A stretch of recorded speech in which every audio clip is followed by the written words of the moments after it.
Welcome back to our channel. ಇವತ್ತಿನ ಒಂದು ವಿಡಿಯೋದಲ್ಲಿ ಜುಲೈ 11-12 ಕರೆಂಟ್ ಅಫೇರ್ಸ್ ಬಗ್ಗೆ ಮಾಹಿತಿಯನ್ನು ನೋಡೋಣ.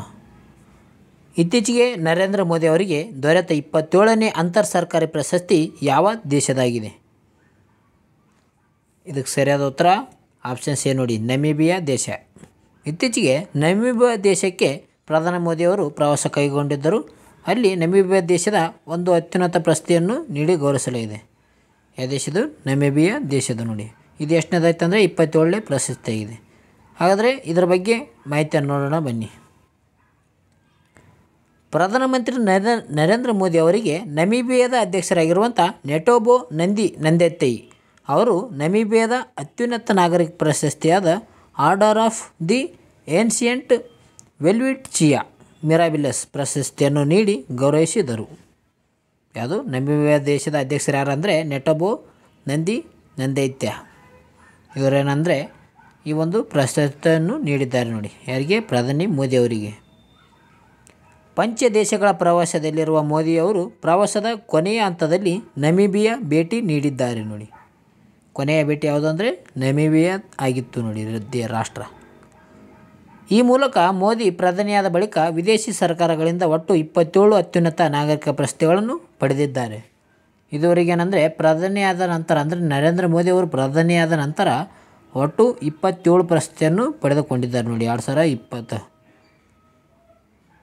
ಪ್ರಧಾನಿಯಾದ ನಂತರ 27 ಪ್ರಶಸ್ತಿ. ಅದೇ ರೀತಿಯಾಗಿ ನಮೀಬಿಯಾದ ದೇಶದ ಬಗ್ಗೆ ಮಾಹಿತಿಯನ್ನು ನೋಡೋಣ. ನಾವು ನ್ಯೂಸಲ್ಲಿ ಏನು ಕೊಟ್ಟಿತ್ತು? ನಮೀಬಿಯಾದ ಪ್ರಶಸ್ತಿ ಬಗ್ಗೆ ಮಾಹಿತಿ ಕೊಟ್ಟಿತ್ತು. ಯಾರಿಗೆ ನೀಡಲಾಗಿದೆ ಅಂತ? ಪ್ರಧಾನಿ ನರೇಂದ್ರ ಮೋದಿ ಅವರಿಗೆ ನೀಡಲಾಗಿದೆ.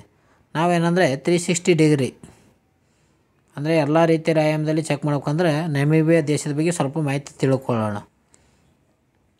ಆಫ್ರಿಕಾ ಖಂಡದ ದಕ್ಷಿಣ ಗೋಳಾರ್ಧದ ಪಶ್ಚಿಮ ಕರಾವಳಿಯಲ್ಲಿ ಕಂಡುಬರುವ ದೇಶವಾಗಿದೆ. ಯಾವುದು? ನಮೀಬಿಯಾ.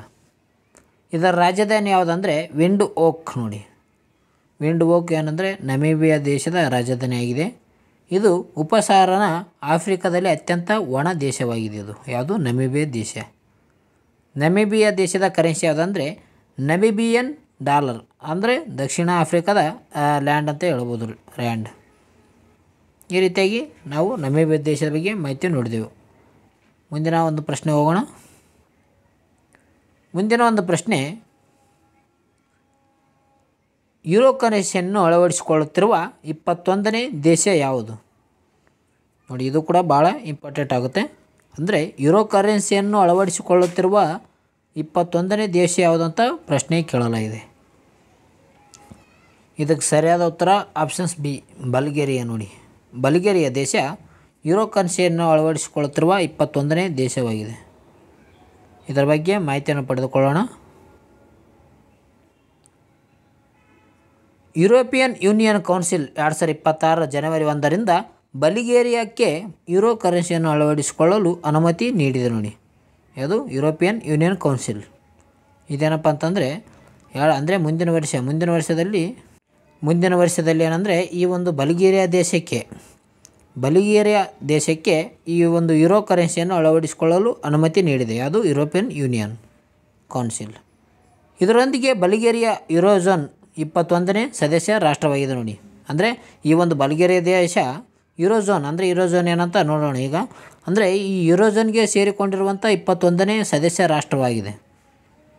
2026 ಜನವರಿ 1ರಿಂದ ಬಲ್ಗೇರಿಯಾ ತನ್ನ ರಾಷ್ಟ್ರೀಯ ಕರೆನ್ಸಿಯಾದ ಬಲ್ಗೇರಿಯನ್ ಲೇವ್ ಅನ್ನು ಯೂರೋದೊಂದಿಗೆ ಬದಲಾಯಿಸಲಿದೆ. ಯಾವುದು? ಬಲ್ಗೇರಿಯಾ. ಹಾಗಾದರೆ ಬನ್ನಿ ಈ ಯೂರೋಝೋನ್ ಬಗ್ಗೆ ಮಾಹಿತಿಯನ್ನು ನೋಡೋಣ. ಯೂರೋಝೋನ್ ಏನಪ್ಪ ಅಂತಂದ್ರೆ ಇದು ಯುರೋಪಿಯನ್ ಒಕ್ಕೂಟದ ಒಂದು ಸದಸ್ಯರಾಗಿದ್ದರೂ ಯೂರೋವನ್ನು ತಮ್ಮ ಅಧಿಕೃತ ಕರೆನ್ಸಿಯಾಗಿ ಹೊಂದಿರುವ ದೇಶಗಳ ಗುಂಪೇ ಯೂರೋಝೋನ್ ಆಗಿದೆ ನೋಡಿ. ಈ ಒಂದು ಯುರೋಪಿಯನ್ ಒಕ್ಕೂಟದಲ್ಲಿರುವಂಥ ಸದಸ್ಯ ರಾಷ್ಟ್ರಗಳೇನಿವೆ ಈ ಎಲ್ಲ ರಾಷ್ಟ್ರಗಳು ಅಂದರೆ ಹಲವಾರು ರಾಷ್ಟ್ರಗಳೇನೆಂದರೆ ಒಂದೇ ರೀತಿಯ ಸ್ಥಳೀಯ ಕರೆನ್ಸಿಗಳನ್ನು ಉಪಯೋಗ ಮಾಡಿಕೊಳ್ಳೋದು. ಒಂದು ದೇಶದಿಂದ ಒಂದು ದೇಶಕ್ಕೆ ಏನಾದರೂ ವಿನಿಮಯ ಮಾಡಿಕೊಳ್ಬೇಕಾದ್ರೆ ಈ ಒಂದು ಕರೆನ್ಸಿಯನ್ನು ಬಳಸಿಕೊಂಡು ಅವರು ವಿನಿಮಯವನ್ನು ಮಾಡಿಕೊಳ್ಳುತ್ತಾರೆ. ಇದಕ್ಕೇನಪ್ಪ ಅಂತಂದರೆ ಯೂರೋಝೋನ್ ಅಂತ ಕರೀತಾರೆ. ಅಂದರೆ ಸ್ಥಳೀಯ ಕರೆನ್ಸಿ ಉಪಯೋಗ ಮಾಡಿಕೊಳ್ಳುವ ಮೂಲಕ ಒಂದು ಈಗ ಬಲ್ಗೇರಿಯಾ ದೇಶ ಏನಂದರೆ ಯುರೋವನ್ನು ತಮ್ಮ ಅಧಿಕೃತ ಕರೆನ್ಸಿಯಾಗಿ ಹೊಂದಿರುವ ದೇಶಗಳ ಗುಂಪನ್ನು ಸೇರಿಕೊಂಡಿದೆ ಅಂತ ಹೇಳ್ಬೋದು. ಪ್ರಸ್ತುತ ಇದು 20 ದೇಶಗಳನ್ನು ಒಳಗೊಂಡಿದೆ. ಬಲ್ಗೇರಿಯಾ ಸೇರಿ ಈ ಸಂಖ್ಯೆ 21ಕ್ಕೆ ಏರಿಕೆಯಾಗಿದೆ ನೋಡಿ. ಅಂದರೆ ಈ ಒಂದು ಪ್ರದೇಶದಲ್ಲಿ, ಅಂದರೆ ಯುರೋಪಿಯನ್ ಒಂದು ಪ್ರದೇಶದಲ್ಲಿ ಹಲವಾರು ದೇಶಗಳು ಏನಪ್ಪ ಅಂತಂದರೆ ಸ್ಥಳೀಯ ಕರೆನ್ಸಿಗಳನ್ನು ವಿನಿಮಯ ಮಾಡಿಕೊಳ್ತವೆ ಆಮದು ರಫ್ತು ಮಾಡಲಿ. ಅದಕ್ಕಾಗಿಯೇ ಒಂದು ಕರೆನ್ಸಿಯನ್ನು ಪಡೆದಿದ್ದಾರೆ. ಅದನ್ನು ಯೂರೋ ಕರೆನ್ಸಿ ಅಂತ ಕರೀತಾರೆ. ಈ ಎಲ್ಲ ದೇಶಗಳು ಒಳಗೊಂಡಂಥ ಎಷ್ಟಂದರೆ 21 ದೇಶ ಇದ್ದಾವಲ್ಲ, ಈ ಎಲ್ಲ ದೇಶಗಳಿಗೆ ಯೂರೋಝೋನ್ ಅಂತ ಕರೀತಾರೆ. ಅಂದರೆ ಒಂದೇ ಒಂದು ಕರೆನ್ಸಿಯನ್ನು ಬಳಕೆ ಮಾಡುವುದು. ಅಂಥ ದೇಶಗಳು ಎಷ್ಟಾವೆ ಅಂದರೆ 21 ದೇಶಗಳು ಏರಿಕೆಯಾಗಿದೆ ಬಲ್ಗೇರಿಯಾ ಸೇರಿ. ಅವುಗಳನ್ನು ಯೂರೋಝೋನ್ ಅಂತ ಕರೀತಾರೆ. 2002ರಲ್ಲಿ ಯುರೋವನ್ನು ಪ್ರಾರಂಭಿಸಿದಾಗ ಅದನ್ನು 12 ದೇಶಗಳು ಅಳವಡಿಸಿಕೊಂಡಿದ್ದವು. ಎಷ್ಟು? 2002ದಾಗೆ ಅದನ್ನು ಪ್ರಾರಂಭ ಮಾಡ್ತಾರೆ. ಆವಾಗ ಬರೀ 12 ದೇಶಗಳು ಇರ್ತವೆ. ಕಾಲಾನಂತರ ಏನಾಗುತ್ತಂದ್ರೆ ಹಲವಾರು ರಾಷ್ಟ್ರಗಳು ಕೂಡ ಇದರಲ್ಲಿ ಸೇರಿಕೊಳ್ಳುತ್ತವೆ. ಅದರಲ್ಲಿ ಸ್ಲೋವೇನಿಯಾ ಇದು 2007ರಲ್ಲಿ ಸೇರಿಕೊಳ್ಳುತ್ತದೆ. ಸೈಪ್ರಸ್ ಮತ್ತು ಮಾಲ್ಟಾ ಇದು 2008ರಲ್ಲಿ ಸೇರಿಕೊಳ್ಳುತ್ತದೆ. ಸ್ಲೋವಾಕಿಯಾ ಇದು 2009ರಲ್ಲಿ, ಎಸ್ಟೋನಿಯಾ ಇದು 2011ರಲ್ಲಿ, ಲ್ಯಾಟ್ವಿಯಾ ಇದು 2014ರಲ್ಲಿ ಸೇರುತ್ತದೆ. ಅದೇ ರೀತಿಯಾಗಿ 2015ರಲ್ಲಿ ಲಿಥುವೇನಿಯಾ ಸೇರಿಕೊಳ್ಳುತ್ತದೆ. ಇನ್ನು 2023ರಲ್ಲಿ ಸೇರುವಂಥ ದೇಶ ಯಾವುದಂದರೆ ಕ್ರೊವೇಷಿಯಾ ನೋಡಿ. ಅದು ಕ್ರೊವೇಷಿಯಾ. ಇದು ಕೂಡ ಭಾಳ ಇಂಪಾರ್ಟೆಂಟ್ ಪ್ರಶ್ನೆ ಕೇಳಿದ್ದಾರೆ. ಯೂರೋಝೋನ್ಗೆ ಸೇರಿಕೊಂಡಿರುವಂಥ ಒಂದು 2023ರಲ್ಲಿ ಸೇರುವಂಥ ದೇಶ ಯಾವುದಂದರೆ ಕ್ರೊವೇಷಿಯಾ. ಇದು ಯೂರೋ ಕರೆನ್ಸಿಯನ್ನು ಬಳಸಿ ಮಾಡಿದೆ. ಅದೇ ರೀತಿಯಾಗಿ ಈ ಒಂದು ಬಲ್ಗೇರಿಯಾ ದೇಶದ ಬಗ್ಗೆ ಮಾಹಿತಿಯನ್ನು ಪಡೆದುಕೊಳ್ಳೋಣ. ಓಕೆ, ಈಗ ನಾವು ಯುರೋಪಿಯನ್ ಕರೆನ್ಸಿಗೆ ಸೇರಿದ ದೇಶದ ಬಗ್ಗೆ ನೋಡಿದ್ವಿ. ಯಾವುದು? ಬಲ್ಗೇರಿಯಾ ದೇಶ ಇತ್ತು. ಅದರಲ್ಲಿ ಯೂರೋಝೋನ್ ಏನಪ್ಪ ಅಂತಂತ ನಾವು ಕಂಡುಹಿಡಿದ್ವಿ. ಈಗ ಬಲ್ಗೇರಿಯಾ ದೇಶದ ಒಂದು ಒಳಾಂಶನ ಪಡೆದುಕೊಳ್ಳೋಣ. ಬಲ್ಗೇರಿಯಾ ದೇಶದ ರಾಜಧಾನಿ ಸೋಫಿಯಾ ನೋಡಿ. ಅದು ಸೋಫಿಯಾ. ಇದು ಕೂಡ ದೇಶಗಳ ಕೊಟ್ಟಿಚಕ ಅವ ರಾಜಧಾನಿಗಳು ಕೊಡ್ತಾನೆ. ಈ ರೀತಿಯಾಗಿ ಕೊಡ್ತಾರೆ ಪ್ರಶ್ನೆ. ಓಕೆ, ಬಲ್ಗೇರಿಯಾ ದೇಶದ ರಾಜಧಾನಿ ಸೋಫಿಯಾ ಆಗಿದೆ. ನ್ಯಾಟೋ ಮತ್ತು ಯುರೋವನ್ನು ಒಕ್ಕೂಟದ ಸದಸ್ಯ ರಾಷ್ಟ್ರವಾಗಿದೆ. ಯಾವುದು? ಬಲ್ಗೇರಿಯಾ ದೇಶ ಅಂದರೆ ಈ NATO, North Atlantic Treaty of Organisation ಅಂತ ಹೇಳ್ತೀವಿ ನಾವು. ನ್ಯಾಟೋ ಮತ್ತು ಯುರೋಪಿಯನ್ ಒಕ್ಕೂಟದ ಸದಸ್ಯ ರಾಷ್ಟ್ರವಾಗಿದೆ. ಪ್ರಮುಖ ನದಿಗಳು ಕಂಡುಬರ್ತವೆ ಇಲ್ಲಿ ದೇಶದಲ್ಲಿ ಯಾವ್ಯಾವು ಅಂದರೆ ಡ್ಯಾನ್ಯೂಬ್, ಮರಿಟ್ಸಾ, ಸ್ಟ್ರೂಮಾ. ಇವು ಬಲ್ಗೇರಿಯಾ ದೇಶದಲ್ಲಿ ಕಂಡುಬರುವಂಥ ಪ್ರಮುಖ ಒಂದು ನದಿಗಳಾಗಿದ್ದಾವೆ. ಅದೇ ರೀತಿಯಾಗಿ ಬಲ್ಗೇರಿಯಾ ದೇಶದಲ್ಲಿರುವ ಅತಿ ಎತ್ತರದ ಶಿಖರ ಯಾವುದಂದರೆ ಮುಸಲ್ಲ ನೋಡಿ. ಮುಸಲ್ಲ ಏನಂದರೆ ಈ ಒಂದು ಬಲ್ಗೇರಿಯಾ ದೇಶದಲ್ಲಿ ಕಂಡುಬರುವಂಥ ಅತಿ ದೊಡ್ಡ ಅಂದರೆ ಎತ್ತರವಾದ ಶಿಖರವಾಗಿದೆ. ಮುಂದಿನ ಪ್ರಶ್ನೆ ಹೋಗೋಣ. ಮುಂದಿನ ಪ್ರಶ್ನೆ, ಇತ್ತೀಚೆಗೆ ಸುದ್ದಿಯಲ್ಲಿದ್ದ ಇರ್ಸಾರ್ ಎಂಬುದು ಒಂದು ಅಂತ ಕೇಳಿದ್ದಾರೆ. ಇತ್ತೀಚೆಗೆ ಒಂದು ಸುದ್ದಿಯಲ್ಲಿರುವಂಥ ಈ ಇರ್ಸಾರ್ ಏನಂತ ಪ್ರಶ್ನೆ ಕೇಳಿದ್ದಾರೆ ನೋಡಿ. ಇದಕ್ಕೆ ಸರಿಯಾದ ಉತ್ತರ ಆಪ್ಷನ್ ಸಿ, ಜಲಾಂತರ್ಗಾಮಿ ವಿರೋಧಿ ರಾಕೆಟ್ ಆಗಿದೆ ನೋಡಿ. ಯಾವುದು? ಇರ್ಸಾರ್ ಇದೊಂದು ಜಲಾಂತರ್ಗಾಮಿ ವಿರೋಧಿ ರಾಕೆಟ್ ಆಗಿದೆ. ಇದರ ಬಗ್ಗೆ ಮಾಹಿತಿಯನ್ನು ಪಡೆದುಕೊಳ್ಳೋಣ. ಇತ್ತೀಚೆಗೆ INS ಕವರೆಟ್ಟಿಯಿಂದ ವಿಸ್ತೃತ ಶ್ರೇಣಿಯಲ್ಲಿ ಜಲಾಂತರ್ಗಾಮಿ ವಿರೋಧಿ ರಾಕೆಟ್ ಅಂದರೆ ಇರ್ಸಾರ್ನ ಬಳಕೆದಾರ ಪ್ರಯೋಗಗಳನ್ನು ಯಶಸ್ವಿಯಾಗಿ ನಡೆಸಲಾಗಿದೆ ನೋಡಿ. ಇಲ್ಲಿ ಕವರೆಟ್ಟಿಯಲ್ಲಿ INS ಕವರೆಟ್ಟಿಯ ವಿಸ್ತೃತ ಶ್ರೇಣಿಯ ಒಂದು ಜಲಾಂತರ್ಗಾಮಿ ವಿರೋಧಿ ರಾಕೆಟನ್ನು ಇದನ್ನು ಯಶಸ್ವಿಯಾಗಿ ನಡೆಸಲಾಗಿದೆ ನೋಡಿ. ಈ ಇರ್ಸಾರ್ ಎಂಬುದು ಏನಪ್ಪ ಅಂತಂತ ನೋಡಿಕೊಳ್ಳೋಣ. ಇರ್ಸಾರ್ ಬಗ್ಗೆ ಮಾಹಿತಿಯನ್ನು ಪಡೆದುಕೊಳ್ಳೋಣ. ಓಕೆ, ಎಕ್ಸ್ಟೆಂಡೆಡ್ ರೇಂಜ್ ಆ್ಯಂಟಿ ಸಬ್ಮರೀನ್ ರಾಕೆಟ್ ಅಂತ ಹೇಳ್ತೀವಿ ನಾವು. ಯಾವುದು? ಇರ್ಸಾರ್. ಇದನ್ನು ಭಾರತೀಯ ನೌಕಾಪಡೆಗಳಲ್ಲಿರುವ ಸ್ಥಳೀಯ ರಾಕೆಟ್ ಲಾಂಚರ್ ವ್ಯವಸ್ಥೆಗಳಿಂದ ಉಡಾವಣೆ ಮಾಡಲಾಗುತ್ತದೆ. ಇದನ್ನು ಸಂಪೂರ್ಣವಾಗಿ ಭಾರತದಲ್ಲಿ ನಿರ್ಮಿಸಲಾಗಿದೆ ನೋಡಿ. ಇದು ಕೂಡ ಯಾವುದಂದರೆ ಭಾರತದಲ್ಲಿ ಸಂಪೂರ್ಣವಾಗಿ ನಿರ್ಮಿಸಿದಂಥ ಒಂದು ರಾಕೆಟ್ ಆಗಿದೆ. ಇದು ಜಲಾಂತರ್ಗಾಮಿ ನೌಕೆಗಳನ್ನು ಎದುರಿಸಬಲ್ಲ ಜಲಾಂತರ್ಗಾಮಿ ವಿರೋಧಿ ರಾಕೆಟ್ ಆಗಿದೆ. ಜಲಾಂತರ್ಗಾಮಿಗಳನ್ನು ಇದು ಎದುರಿಸಬಲ್ಲಂಥ ಒಂದು ಜಲಾಂತರ್ಗಾಮಿ ರಾಕೆಟ್ ಹೊಂದಿದೆ ಅಂತ ಹೇಳ್ತೀವಿ ನೋಡಿ. ಒಟ್ಟು 17 ಇರ್ಸಾರ್ಗಳನ್ನು ರಾಕೆಟ್ಗಳನ್ನು ವಿವಿಧ ಶ್ರೇಣಿಗಳಲ್ಲಿ ಯಶಸ್ವಿಯಾಗಿ ಪರೀಕ್ಷಿಸಲಾಗಿದೆ. ಅಂದರೆ ಒಟ್ಟು ಎಷ್ಟಂದರೆ 17 ಶ್ರೇಣಿಯ ಇರ್ಸಾರ್ ಒಂದು ರಾಕೆಟ್ಗಳನ್ನು ಯಶಸ್ವಿಯಾಗಿ ಉಡಾವಣೆ ಮಾಡಲಾಗಿದೆ ನೋಡಿ. ನಿಮಗೇನಾದರೂ ಈ ವಿಡಿಯೋ ಇಷ್ಟ ಆಯಿತು ಅಂದರೆ ಬೇಗನೆ ಒಂದು ಲೈಕ್ ಬಟನ್ನ ಪ್ರೆಸ್ ಮಾಡಿ. ಅದೇ ರೀತಿಯಾಗಿ ನೀವು ಯಾರನ್ನು ನಮ್ಮ ಚಾನಲ್ ಹೊಸಬರಾದರೆ ಬೇಗನೆ ಒಂದು ಸಬ್ಸ್ಕ್ರೈಬ್ ಮಾಡಿಕೊಳ್ಳಿ. ಓಕೆ, ಮುಂದಿನ ಒಂದು ಪ್ರಶ್ನೆ ಹೋಗೋಣ. ಇತ್ತೀಚೆಗೆ ಸುದ್ದಿಯಲ್ಲಿದ್ದ ವತ್ಸಲ ಎಂಬುದು ಯಾವ ಪ್ರಾಣಿಯ ಹೆಸರಾಗಿದೆ? ಅದು ಇತ್ತೀಚೆಗೆ ಸುದ್ದಿಯಲ್ಲಿದ್ದ ವತ್ಸಲ. ಇದು ಯಾವ ಪ್ರಾಣಿ ಹೆಸರಿದೆ ಅಂತ ಪ್ರಶ್ನೆ ಕೇಳಲಾಗಿದೆ. ಇದಕ್ಕೆ ಸರಿಯಾದ ಉತ್ತರ ಆಪ್ಷನ್ ಸಿ, ಆನೆ. ನ್ಯೂಸಲ್ಲಿ ಕೊಟ್ಟಿತ್ತು ನೋಡಿ, ಏಷ್ಯಾ ಖಂಡದ ಹಿರಿಯ ಆನೆ ವತ್ಸಲ ನಿಧನ ಅಂತ ಪ್ರಶ್ನೆ ಕೊಟ್ಟಿತ್ತು. ಏನೋ ನ್ಯೂಸಲ್ಲಿ ಕೊಟ್ಟಿತ್ತು ನೋಡಿ. ವತ್ಸಲ ಎಂಬುದು ಒಂದು ಆನೆ ಹೆಸರಾಗಿದೆ. ಇದರ ಬಗ್ಗೆ ನೋಡೋದಾದರೆ ಏಷ್ಯಾ ಖಂಡದಲ್ಲಿ ಅತಿ ಹಿರಿಯ ಆನೆ ಎನಿಸಿಕೊಂಡಿರುವ ಶತಾಯುಷಿ ವತ್ಸಲ ಮಧ್ಯಪ್ರದೇಶದ ಪನ್ನ ಹುಲಿ ಅಭಯಾರಣ್ಯದ ಇನೌಟ್ ಶ್ರೇಣಿಯಲ್ಲಿರುವ ಆನೆ ಶಿಬಿರದಲ್ಲಿ ಸಾವನ್ನಪ್ಪಿದೆ.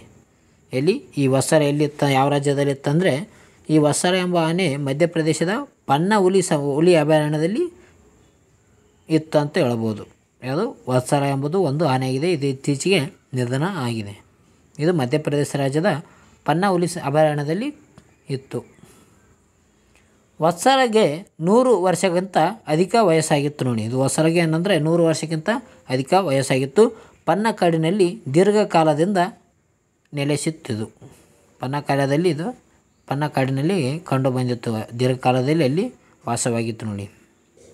ಅದೇ ರೀತಿಯಾಗಿ ನಾವು ಈಗ ಏನಪ್ಪ ಅಂತಂದರೆ ಏಷ್ಯನ್ ಆನೆಗಳ ಬಗ್ಗೆ ತಿಳಿದುಕೊಳ್ಳೋಣ. ಅಂದರೆ ಆನೆಗಳ ಬಗ್ಗೆ ಒಂದು ನ್ಯೂಸ್ ಬಂದಿದೆಪ್ಪ.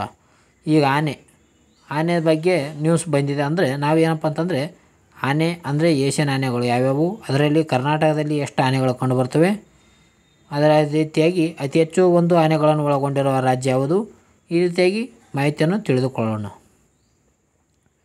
ಏಷ್ಯನ್ ಆನೆಗಳು ಏಷ್ಯಾ ಖಂಡದ ಅತಿ ದೊಡ್ಡ ಭೂ ಪ್ರಾಣಿಗಳಾಗಿವೆ. ಅವು ಏಷ್ಯನ್ ಆನೆಗಳು ಏನಪ್ಪ ಅಂತಂದರೆ ಇವು ಏಷ್ಯಾ ಖಂಡದಲ್ಲಿ ಅತಿ ದೊಡ್ಡ ಭೂ ಪ್ರಾಣಿಗಳಾಗಿವೆ. ಇವುಗಳಲ್ಲಿ 3 ಉಪಜಾತಿಗಳಿವೆ. ಅವು ಯಾವ್ಯಾವ ಅಂದರೆ, ಒಂದನೇದು ಭಾರತೀಯ ಆನೆ, ಎರಡನೇದು ಸುಮಾತ್ರನ್ ಆನೆ, ಮೂರನೇದು ಶ್ರೀಲಂಕನ್ ಆನೆ. ಈ ರೀತಿಯಾಗಿ 3 ರೀತಿಯಲ್ಲಿ ಕಂಡುಬರ್ತವೆ. ಅದರಲ್ಲಿ ಭಾರತೀಯ ಆನೆಗಳು ಏಷ್ಯಾ ಖಂಡದಲ್ಲಿ ಹೆಚ್ಚಾಗಿ ಕಂಡುಬರ್ತವೆ. ಇಲ್ಲಿ ಭಾರತೀಯ ಆನೆಗಳು ಏನಂದರೆ ಏಷ್ಯಾದಲ್ಲಿ ಅತಿ ಹೆಚ್ಚು ಕಂಡುಬರ್ತವೆ. 1972ರ ವನ್ಯಜೀವಿ ಸಂರಕ್ಷಣೆ ಕಾಯ್ದೆ ಶೆಡ್ಯೂಲ್ 1ರಲ್ಲಿ ಇದನ್ನು ಸಂರಕ್ಷಿಸಲಾಗಿದೆ. ಈಗ ನಾವು ಅತಿ ಹೆಚ್ಚು ಆನೆಗಳು ಹೊಂದಿರುವ ರಾಜ್ಯಗಳ ಬಗ್ಗೆ ನೋಡಿಕೊಳ್ಳೋಣ. 2023ರಲ್ಲಿ ವರದಿ ಬಿಡುಗಡೆ ಆಗಿದೆ. ಅಂದರೆ ಅತಿ ಹೆಚ್ಚು ಆನೆಗಳು ಹೊಂದಿರುವ ರಾಜ್ಯಗಳು ಯಾವಂತ ನೋಡಿಕೊಳ್ಳೋಣ. ಅದರಲ್ಲಿ ಮೊದಲನೇದಾಗಿ ನಮ್ಮ ಕರ್ನಾಟಕ ಕಂಡುಬರ್ತದೆ. ಕರ್ನಾಟಕ 6395 ಆನೆಗಳನ್ನು ಹೊಂದುವ ಮೂಲಕ ಅತಿ ಹೆಚ್ಚು ಆನೆಗಳನ್ನು ಹೊಂದಿರುವಂಥ ರಾಜ್ಯ ನಮ್ಮ ಕರ್ನಾಟಕ ರಾಜ್ಯವಾಗಿದೆ. ಎಷ್ಟು? 6395. ಕೇರಳ ರಾಜ್ಯ 1920 ಇದ್ದಾವೆ. ಅದೇ ರೀತಿಯಾಗಿ 3ನೇ ಸ್ಥಾನದಲ್ಲಿ ತಮಿಳುನಾಡಿದೆ. ಇದು 2961 ಆನೆಗಳನ್ನು ಒಳಗೊಂಡಿದೆ ಅಂತ ಹೇಳ್ತೀವಿ. ಮುಂದಿನ ಒಂದು ಪ್ರಶ್ನೆ ಹೋಗೋಣ. ಮುಂದಿನ ಒಂದು ಪ್ರಶ್ನೆ, ಇತ್ತೀಚೆಗೆ ಆ್ಯಪಲ್ ಕಂಪನಿಯ CEO ಆಗಿ ನೇಮಕಗೊಂಡ ಸಾಬಿನ್ ಖಾನ್ ಯಾವ ದೇಶದ ಮೂಲದವರಾಗಿದ್ದಾರೆ? ಇತ್ತೀಚೆಗೆ ಈ ಆ್ಯಪಲ್ ಕಂಪನಿಯ CEO ಆಗಿ ನೇಮಕಗೊಂಡಿದ್ದಾರೆ. ಯಾರು? ಸಾಬಿನ್ ಖಾನ್ ಅವರು. ಇವು ಯಾವ ದೇಶದವರು ಅಂತ ಮೂಲದವರಾಗಿದೆ ಅಂತ ಪ್ರಶ್ನೆ ಕೇಳಲಾಗಿದೆ ನೋಡಿ. ಸರಿಯಾದ ಉತ್ತರ ಭಾರತ ನೋಡಿ. ಭಾರತ ದೇಶದ ಮೂಲದವರಾಗಿದ್ದಾರೆ ಇವರು. ಸ್ಮಾರ್ಟ್ಫೋನ್ ತಯಾರಿಕೆ ಕ್ಷೇತ್ರದ ದಿಗ್ಗಜ ಅಮೆರಿಕನ್ ಆ್ಯಪಲ್ ಕಂಪನಿಯ ಮುಖ್ಯ ಕಾರ್ಯನಿರ್ವಹಣಾ ಅಧಿಕಾರಿ ಹುದ್ದೆಗೆ ಭಾರತದ ಮೂಲದ ಸಾಬಿನ್ ಖಾನ್ ನೇಮಕಗೊಂಡಿದ್ದಾರೆ ನೋಡಿ. ಇದು ಕೂಡ ಭಾಳ ಇಂಪಾರ್ಟೆಂಟ್ ಆಗುತ್ತದೆ. ಅಂದರೆ ಯಾವುದೇ ಎಕ್ಸಾಮ್ನಲ್ಲಿ ನೇಮಕ ಆದವರ ಬಗ್ಗೆ ಕೇಳ್ತಾರೆ. ಒಂದು ಪ್ರಶ್ನೆ ಇರ್ತದೆ ನೋಡಿರಿ. ಸಾಬಿನ್ ಖಾನ್ ಇವರು ಭಾರತ ಮೂಲದವರು. ಆ್ಯಪಲ್ ಕಂಪನಿಗೆ CEO ಆಗಿ ಮತ್ತು ಕಾರ್ಯನಿರ್ವಹಣಾ ಹುದ್ದೆಗೆ ಅಧಿಕಾರಿಯಾಗಿ ಸಾಬಿನ್ ಖಾನ್ ಅವರು ನೇಮಕಗೊಂಡಿದ್ದಾರೆ. ಖಾನ್ ಅವರು 30 ವರ್ಷಗಳಿಂದ ಆ್ಯಪಲ್ ಐಕಾನಿಕ್ ಕಂಪನಿಯಲ್ಲಿ ಕೆಲಸ ಮಾಡುತ್ತಿದ್ದರು. ಮಾಸಾಧ್ಯಕ್ಷಕ್ಕೆ ಯಾರು? ಜೆಫ್ ವಿಲಿಯಮ್ಸ್ ನಿವೃತ್ತಿ ಆಗಲಿದ್ದು, ಆ ಬಳಿಕ ಸಾಬಿನ್ ಖಾನ್ ಅವರು ಅಧಿಕಾರ ವಹಿಸಿಕೊಳ್ಳಲಿದ್ದಾರೆ. ಸಾಬಿನ್ ಖಾನ್ ಅವರು ಏನಪ್ಪ ಅಂತಂದರೆ ಈ ಜೆಫ್ ವಿಲಿಯಮ್ಸ್ ಇವರು ನಿವೃತ್ತಿ ಆದ ನಂತರ ಇವರು ಆ ಅಧಿಕಾರ ಸ್ವೀಕಾರ ಮಾಡಲಿದ್ದಾರೆ ನೋಡಿ. ನಿವೃತ್ತಿ ಆಗುತ್ತಿರೋ ವ್ಯಕ್ತಿ ಕೂಡ ಕೇಳಬಹುದು. ಜೆಫ್ ವಿಲಿಯಮ್ಸ್ ನೋಡಿ, ಇವರು ಆ್ಯಪಲ್ ಕಂಪನಿಯ CEO ಆಗಿದ್ದರು. ಈಗ ಆ ಸ್ಥಾನಕ್ಕೆ ಸಾಬಿನ್ ಖಾನ್ ಅವರು ನೇಮಕ ಆಗಿದ್ದಾರೆ. ಈಗ ಆ್ಯಪಲ್ ಐಕಾನ್ ಕಂಪನಿ ಬಗ್ಗೆ ಮಾಹಿತಿಯನ್ನು ನೋಡೋಣ. ಇದು ಕ್ಯಾಲಿಫೋರ್ನಿಯಾದ ಕ್ಯೂಪರ್ಟಿನೋದಲ್ಲಿ ಪ್ರಧಾನ ಕಚೇರಿಯನ್ನು ಹೊಂದಿದೆ ಅಂತ ಹೇಳ್ತೀವಿ. ಇಲ್ಲಿ ಕ್ಯಾಲಿಫೋರ್ನಿಯಾದಲ್ಲಿ ಇದು ಪ್ರಧಾನ ಕಚೇರಿ ಹೊಂದಿದೆ. 1976ರಲ್ಲಿ ಸ್ಟೀವ್ ಜಾಬ್ಸ್, ಸ್ಟೀವ್ ಮತ್ತು ಓಜಿನೆಕ್ ಮತ್ತು ರೊನಾಲ್ಡ್ ವೇವ್ ಅವರಿಂದ ಆ್ಯಪಲ್ ಕಂಪನಿ ಸ್ಥಾಪಿಸಲ್ಪಟ್ಟಿತು. ಯಾವಾಗ 1976ರಲ್ಲಿ ಅದನ್ನು ಸ್ಥಾಪನೆ ಮಾಡಲಾಗಿದೆ, ಆ್ಯಪಲ್ ಕಂಪನಿಯನ್ನು. ಓಕೆ ಫ್ರೆಂಡ್ಸ್, ಇವತ್ತಿನ ಮಾಹಿತಿಯನ್ನು ಇಲ್ಲಿಗೆ ಮುಕ್ತಾಯ ಮಾಡೋಣ. ನಿಮಗೇನಾದರೂ ಈ ವಿಡಿಯೋ ಇಷ್ಟ ಆಗಿತ್ತಂದರೆ ಬೇಗನೆ ಒಂದು ಲೈಕ್ ಬಟನ್ನ ಪ್ರೆಸ್ ಮಾಡಿ, ಅದೇ ರೀತಿಯಾಗಿ ನಿಮ್ಮ ಸ್ನೇಹಿತರಿಗೂ ಕೂಡ ಈ ಒಂದು ವಿಡಿಯೋನ ತಲುಪಿಸಿ. ಓಕೆ ಫ್ರೆಂಡ್ಸ್, ಇವತ್ತಿನ ವಿಡಿಯೋನ ಇಲ್ಲಿಗೆ ಮುಕ್ತಾಯ ಮಾಡೋಣ. ಎಲ್ಲರಿಗೂ ಬಾಯ್ ಫ್ರೆಂಡ್ಸ್, ಟೇಕ್ ಕೇರ್.